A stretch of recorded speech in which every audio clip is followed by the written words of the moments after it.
The White House said Monday that President Donald Trump is not considering ousting Dr. Anthony Fauci, a day after the president retweeted a message over the weekend that ended with the demand, "Time to #fire Fauci." "This media chatter is ridiculous. President Trump is not firing Dr. Fauci," White House spokesman Hogan Gidley said. The president's tweet clearly exposed media attempts to maliciously push a falsehood about his China decision in an attempt to rewrite history.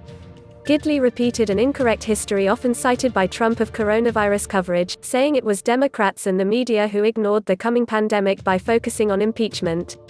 In fact, there were many articles on the virus spread at the time. He said that when they finally did comment on the virus, it was to attack Trump for cutting off travel from China and Europe. Dr. Fauci has been and remains a trusted advisor to President Trump, he said. Let our news meet your inbox. The news and stories that matters, delivered weekday mornings.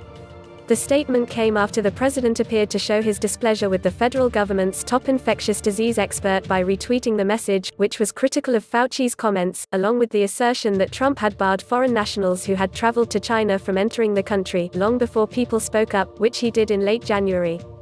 Fauci had said Sunday on CNN's State of the Union that earlier steps to limit public interaction could have saved lives. Obviously, if we had, right from the very beginning, shut everything down, it may have been a little bit different, Fauci said in the interview.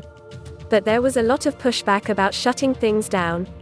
So does the president have the authority to fire Fauci? In a word, no, because Fauci is a federal employee who does not report to the president. Trump could, however, direct Health and Human Services Secretary Alex Azar to see to it that Fauci is fired. Azar would then have to order Francis Collins, the head of the National Institutes of Health, to fire Fauci, who is director of the National Institute of Allergies and Infectious Diseases. That's because Fauci reports to the head of NIH, who reports to Azar, who reports to Trump.